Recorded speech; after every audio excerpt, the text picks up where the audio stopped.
Yeah, come in. Yo, how's it going? What's up, dude? How you doing? Good, yeah, good. What are you working on? Oh, I'm just working on tonight's D&D session, just Yeah. finishing up some final stuff. Yeah. Sweet. What are we doing? Tonight, I'm really excited because you guys made it to the library, The library. and it's just gonna be like such a lore dump. I've written so much for this world, and I just really want you guys to like get really invested in it. Yeah. And I just have so many histories, so many like wars, so many past stories for you guys to get involved with, and yeah. Cool. Okay, so you mean like the library, right? That doesn't mean like an actual that's like a term for something. Like we're gonna fight some monsters and like really like.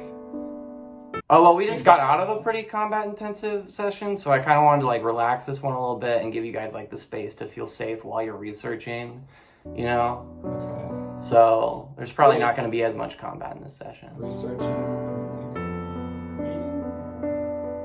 Yeah, like I have like pages and pages and pages of written material for you guys to sift through and figure out what, you know, like you're going to figure out so much about the story, you're going to like learn so much about just the world and everything. I'm really excited because this is the session that things are gonna like really start to make sense. Okay. Okay. Yeah, that sounds fun. I mean, that sounds fun. I could. Yeah, I mean, I don't think I'm busy or anything. Okay. I could probably. And you said it's just like a short one, right? Because it's just. I was thinking our usual like 3.5, 4 hour session. Okay. Yeah, there's a lot for you guys to dig through. Alright. Cool. No, I mean, that sounds fun. Yeah, I'm really excited. Yeah. That's 6, right? Yeah, 6. Okay. I'll see you later. See you then. Yeah. See ya. Yeah. Yep. Bye.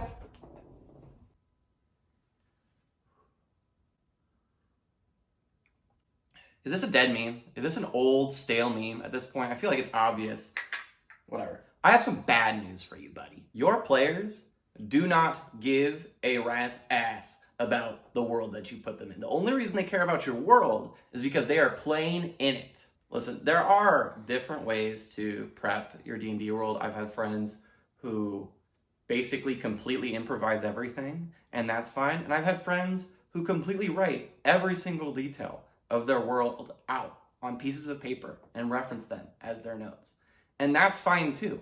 Both of these are perfectly good ways to run the game. However, when you do go through all the work to write something and then your players aren't really that interested in it, it can be really frustrating. Because when you put so much time and effort into something and then someone doesn't appreciate it the way that you want them to, it's like, oh, well then I did this for nothing. And I see people have this problem where they have put in that work and then it's not appreciated, and they are frustrated and they wonder, why don't players care about my world? And that's a good question, and that's the question we're going to talk about today. You see, D&D is a great game, and I figure you're only watching this video if you either play or run in D&D, so you understand that D&D is a great game with a lot of viable options for us. You can do pretty much anything you want, so long as the DM is cool with it. And that's great. That's what makes the game so special. However, it's not a game where people love to do a lot of reading, generally. And the lore that you prepare... You hear that dog? And it can be a really good platform for people who are, into creative writing, people like myself, to want to build an entire world from nothing. And you want to flesh it out, you want to detail it with important people, important history, all this stuff. And that's all really fun for me to do. But sometimes my players don't want to interact with that history. I've played in a decent number of games now where I usually DM, but in the few games that I've played, I've seen DMs try this thing where they write a big long manuscript of details and history, and then they give it to you, and it can only be like half a page or a page long, and you read it, and I don't remember anything from it from later, and it can hold really important information, but I kind of just want to scan it and move on. And I know this happens with my other friends too. They're like, I don't really know what to do with this. And so clearly there's some kind of disconnect where the DM wants to present this material that they worked really hard on, and they want the players to appreciate it, but the players can't engage with it in the same way as they do in other aspects of the game, such as talking with NPCs, or combat, or exploring the environment. Because, believe it or not, when players are playing the game, they want to play the game, not read a history book. So what I learned while I was DMing and players weren't engaging with that format of information drop, I've kind of come up with this concept that I've used, and I think it can be helpful for other DMs too, to kind of like live by this rule.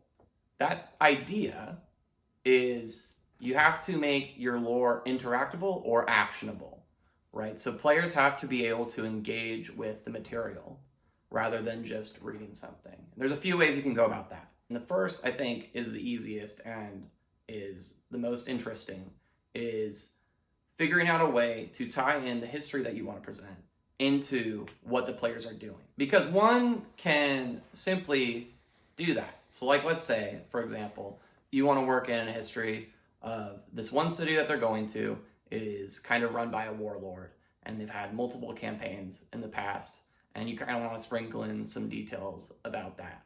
It's really easy for you to have someone like an NPC. Let's say that the city has some amount of trade. They're on the road, they're heading to the city, and they pass a caravan that's leaving the city. They meet up with this merchant, and they start talking because they might be interested in baubles and whatnot. And then you start to be like, oh, you're going to, city X. I would be careful there. And already you start to imply the kind of theme of the overall place. And you can go into more detail there. Like if they ask like, well, why should we be worried? It's like, well, the place is kind of run by a tyrant and you need to be careful. So already what you do is you present the idea of this city, of its lore. And now they're like, oh, okay. And they might even ask further questions like, well, what has he done? And then you can go through like your little, notes. He's like, he enslaved some race, probably goblins. But you see what you're doing? You're getting the players to engage with an NPC. They're actually talking to a person rather than just like reading this script. Is like, and then he executed some guy who was working on a newspaper or something. It's like, that's going to be way more interesting and engaging for your players than just reading something. Because frankly, if you're just writing for D&D, you're probably not that great a writer. And history itself is pretty boring for most people. And it's not why players are playing the game. And a second way you can interact with this idea is that you base your villain on someone who's from history, right? And not like real life history, but what I mean is the history of your world. Let's say, for example, the big bad evil guy in your campaign is a lich. Well, liches live for a long time. They've been planning for a long time. And what they could be doing now could relate to something that they did back. Or they could have done something in the past that messed up the world in some way, right? But people didn't figure out it was the lich until now because he's at it again and you guys are on his tail. And thirdly, the setting itself can actually tell a lot of history. For example, if you have a history of two cities fighting and one of them salts the earth where the other city does agriculture, that's going to have a long-term effect. So you could have, you could say something like that happened like 100 years ago and still incorporate that into now because the field still would be needing to recover. I don't know if that's actually true. Like, I don't know if that's that timeline on that, but you get the point. And notice that these are all like inklings of information. None of these are big, long portions of just like lore that you dump on your players.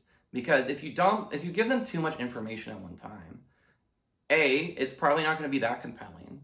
And B, they're not going to remember it because it's not compelling and because they can't play with it. I was running this idea before I ended up shooting this video by one of my friends who also DM, and he was a film major. And what he talked about is like, yeah, it's, it really boils down to show, not tell.